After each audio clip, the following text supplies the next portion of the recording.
खींचो खींचो खींचो, हॉल्ट हॉल्ट हॉल्ट। अरे वाह बेटा वाह, अब तुम परफेक्ट राइडर हो गए हो। चलो रेस लगाते हैं। मैं तुम्हें आधे रास्ते का हैंडीकैप देता हूँ, तुम आधा रास्ता पहुंचोगे, मैं यहाँ से स्टार्ट लेता हूँ। चलो दादा।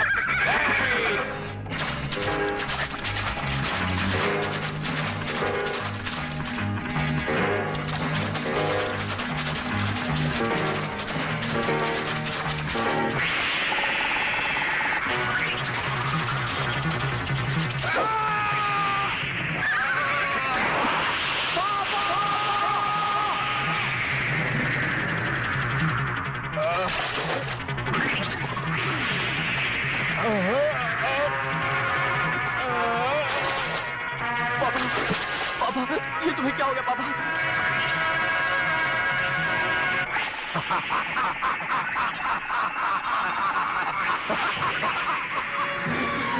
पापा, पापा, पापा।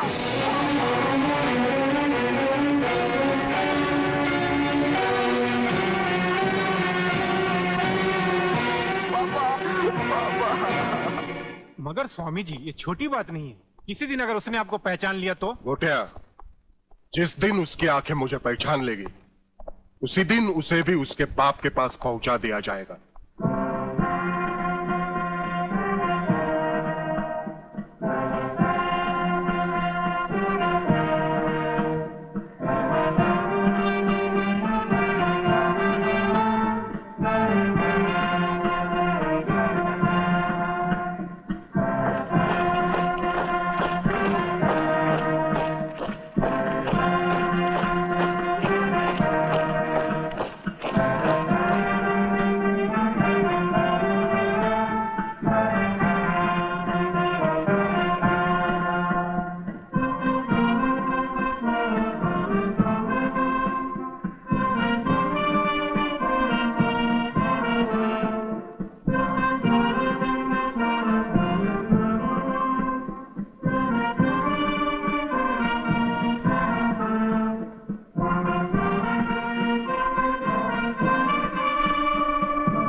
आज मिल गया एक और सच्चाई का पुजारी मिट्टी में। आग इनके शरीर को तो राख कर देगी, लेकिन इनकी आत्मा की आवाज कभी मिट नहीं पाएगी। पुलिस डिपार्टमेंट के इतिहास में डीआईजी रुद्र प्रताप चौहान का नाम सुनहरे अक्षरों में लिखा जाएगा। बहन, भगवान की मर्जी के सामने इंसान बेबस है। मुझे आपके परिवार के साथ पूरी हमदर्दी है। बहुत हो गई हमदर्दी। मंत्री साहब, ये भाषण बंद कर दीजिए। कुछ ही दिनों के बाद आप ही के डिपार्टमेंट के लोग जब इनका घर खाली करवाने जाएंगे ना, तब मैं पूछूंगा आपको हमदर्दी के बारे में। Bagle, control yourself. जब तक हमारे डिपार्टमेंट के गद्दार और खादी के कपड़े के पीछे छिपे हुए दरिंदे जिंदा रहेंगे ना, ये चिताएं ऐसी ही जलती रहेगी, एक के बाद एक।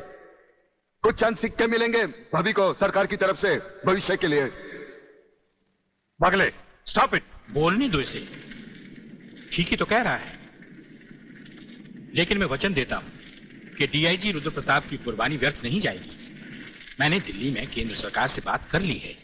इनकी हत्या की तुरंत ही न्यायिक जांच होगी। आज तक कौन सी कमेटी ने सही जांच करके मुजरिम को सजा दी है? ये आपकी कमेटी समिति की जांच की फाइलें होती है ना, ये ढुलमुल सरकार बदलते ही गुम हो जाती है। न्यायिक जांच करेगी दिल्ली, अंधी और वहरी दिल्ली। ये दिल्ली बस मुंह है इसलिए पटर पटर करती रहती है। ये करना है, ये होना चाहिए, हमें दिखाना है, बस दिल को तसल्ली देने के लिए अच्छा लफ्ज है दिल्ली। इंस्पेक्टर वागले, मैं तुम्हें सस्पेंड करता हूं। बस सस्पेंड होते होते मैं थक गया हूं, निकाल दो मुझे नौकरी से। सच्चे पुलिस की या तो मौत होती है या तो सस्पेंड किया जाता है। इस वर्दी ने मेरे हाथ काटे, वरना एक एक गले चीर देता मैं।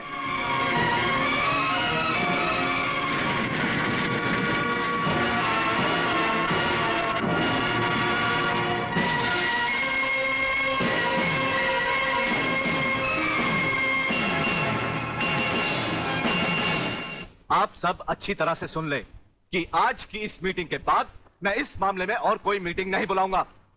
आज हमें इसी वक्त एक ऐसा डिसीजन लेना होगा जिससे कि हम देशद्रोहियों को जड़ से ही उखाड़कर फेंक सके। सर, बात अब इतनी आगे बढ़ चुकी है कि पुलिस और लोकल गवर्नमेंट के बस के बाहर है। अब सिर्फ एक ही रास्ता है sir, military force. Mister Menon, आपकी क्या राय है? सर, मिस्टर सिन्हा ठीक कह रहे हैं। सर, इसके लिए हमें पूरी मिलिट्री फोर्स भेजने की जरूरत नहीं। ये काम एक ऑफिसर सिर्फ अकेला ही कर सकता है। सिर्फ एक? यस सर, सिर्फ एक। वो शेरों का शेर है और राजाओं का राजा। हमारी पूरी मिलिट्री फोर्स को उस पर नाज है। उसने जिंदगी में कभी किसी चीज से हार नहीं मानी, इसलिए उसे वन मैन आर्मी कहा जाता है। कौन है वो? ब्रिगेडियर सूर्यदेव सिंह। 1962 की जंग में मेजर सूर्यदेव सिंह ने दुश्मनों के कई हवाई जहाज अपने कभी न खाली जाने वाले तेज निशाने से मार गिराए। उनकी इस दिलेरी और बहादुरी की कद्र करते हुए सरकार ने उन्हें परमवीर चक्र से सम्मानित किया और उसी के साथ मेजर से ब्रिगेडियर बना दिया। ऐसी ही बहादुरी और जांबाजी उन्होंने 1965 की जंग में भी कर दिखाई। टैंक युद्ध में दुश्मन के दांत खट्टे करते हुए ब्रिगेडियर सूर्यदेव सिंह आगे ही बढ़ते चले गए। खुद अकेले ही मशीन गन लेकर दुश्मन के खेमे में घुस गए और दुश्मनों की 4 चौकियों पर तिरंगा लहरा दिया। सिर्फ यही नहीं, इससे भी बढ़कर दिलेरी और बहादुरी उन्होंने 1971 की जंग में भी कर दिखाई और दुश्मनों को मुंह तोड़ जवाब दिया। सत्यवादी दुबे, दोगले के औलाद ये कौन सी फिल्म लाया है? हमें उसकी सूरत देखनी है, उसकी बहादुरी की चर्चा नहीं सुननी। अरे जंग के मैदान में कोई भी तिस्मारखा बनकर वीर और परमवीर चक्र झटक लेता ही है, लेकिन वो कितना भी बहादुर क्यों ना हो, मेरी तलवार की धार से और गोलियों की बौछार से उसे कोई नहीं बचा सकता। कोई नहीं। ना तलवार की धार से, ना गोलियों की बौछार से। बनना डरता है तो सिर्फ परवरदिगार से।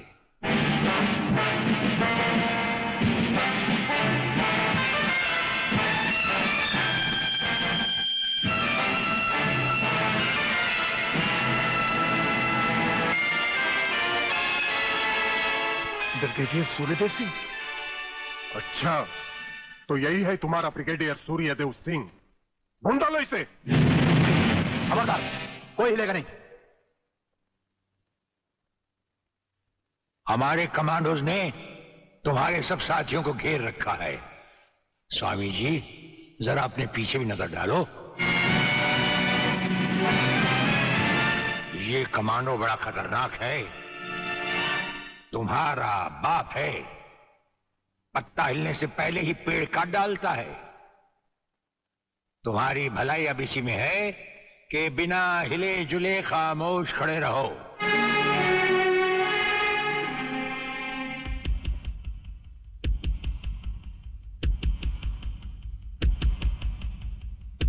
दुबे नाम है सत्यवादी।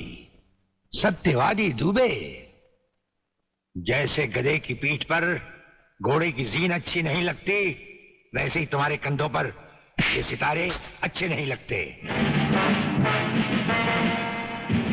और ये कमरबंद पेटी भी अच्छी नहीं लगती।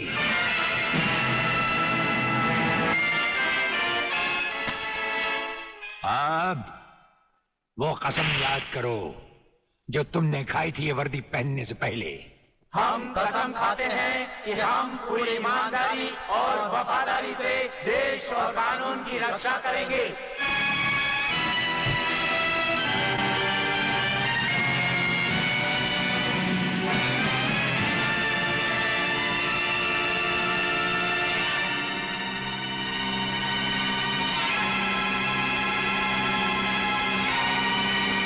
हम तुम्हें सिर्फ ये बताने आए हैं कि अगर तुमने तिरंगे के खिलाफ कोई भी कदम उठाया तो हम तुम्हें वो मौत देंगे जो ना तो किसी कानून की किताब में लिखी होगी और ना ही कभी किसी मुजरिम ने सोची होगी।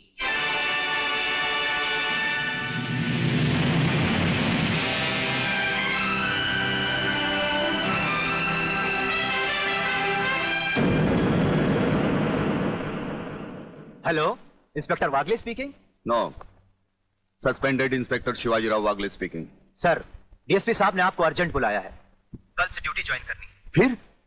इंस्पेक्टर वागले, तुम्हें शायद मालूम नहीं कि तमाम पुलिस ऑफिसर्स की फाइल्स देखने के बाद ब्रिगेडियर सूर्यदेव सिंह ने सिर्फ तुम्हें चुना है। सर, अब तुम दोनों को मिलकर काम करना है, लेकिन तुम पूरब हो तो वो पश्चिम है, इसलिए सीनियर ऑफिसर होने के बावजूद मेरी तुमसे रिक्वेस्ट है कि ब्रिगेडियर सूर्यदेव सिंह के साथ मिलकर जो भी खेल खेलना हो, शांति और ठंडे दिमाग से खेलना। सर।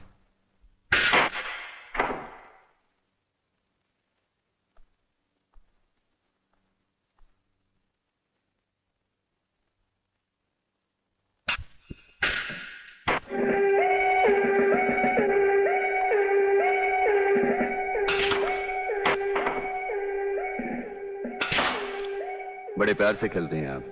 असली खिलाड़ी मरने वाले दुश्मन को पता भी नहीं चलने देते कि कब होगी उसकी मौत। तो फिर प्रलयनाथ को छोड़ क्यों दिया? क्या उससे गले मिलने गए थे? गले मिलने गए थे? उसके गले का माप लेने गए थे कि वो फंदे की मौत मरेगा या हमारे पंजे की। वागले, गर्मजोशी अच्छी चीज है लेकिन हमेशा काम नहीं आती। तुमने तो देखा ही होगा कि इसी गर्मजोशी की वजह से तुम कई बार सस्पेंड हो चुके हो। नौकरी की परवाह है किसको? यहां है कौन अपने पीछे रोने वाला? इस ईमानदारी की वजह से बहुत कुछ भुगता है, कोई तकरार नहीं है सर। लेकिन ये गुनाहगार कानून को हाथ में लिए फिरते हैं और मैं हमेशा कानून के दायरे में रहकर काम नहीं कर सकता। अपना तो उसूल है, पहले लात फिर बात, उसके बाद मुलाकात। भाई वागले, अपना तो उसूल है, पहले मुलाकात फिर बात और फिर अगर जरूरत पड़े तो लात। बड़ी उम्मीद थी आपसे, लेकिन अब पता चला आपका रास्ता अलग, मेरा रास्ता अलग। आप नरम खून के, मैं गर्म खून का। हम एक साथ काम नहीं कर सकते सर। वागले, तुमने समझा कि जिंदगी में सिर्फ तुमने ही बहुत कुछ खोया है। इस इंसान को देखो, जब चाहता एक घर बसा सकता था, लेकिन नहीं, इस अकेली जान को हमने अपने देश के लिए उठा रखा है। दोनों का मकसद एक है, मंजिल एक है, सिर्फ रास्ते अलग अलग हैं। नहीं वागले, हमारे रास्ते भी एक हैं, मंजिल भी एक है। और फिर इतनी बड़ी दुनिया में तुम्हारा कौन है? कोई भी नहीं, सिवाय फर्ज के। इस दुनिया में हमारा कौन है? कोई भी नहीं, सिवाय फर्ज के।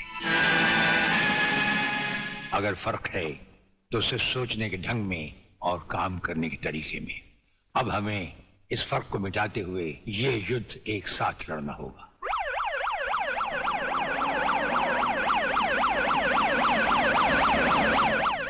मुझे अपनी जान की तो परवाह नहीं है, लेकिन आप इस तरह खुलेआम गाड़ी में घूम रहे हैं, यह खतरा मैं उठा नहीं सकता। जिस गाड़ी में तुम बैठे हो ये मामूली गाड़ी नहीं। मामूली गाड़ी मामूली आदमियों के लिए होती है, ये गैर मामूली गाड़ी है, एक गैर मामूली इंसान के लिए। बुलेट प्रूफ, और इसमें ऐसे ऐसे गैजेट लगे हुए हैं जो बम से लेकर पटाखे तक की खबर में मिल जाती है। लेकिन इस वक्त हम जा कहां रहे सर? गाड़ी रुकने पर तुम्हें खुद ब खुद पता चल जाएगा।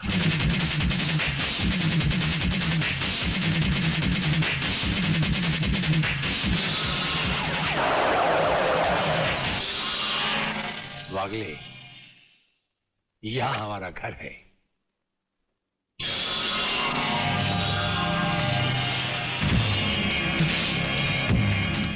यहां तो सिर्फ चारों तरफ जंगल ही जंगल नजर आ रहा है।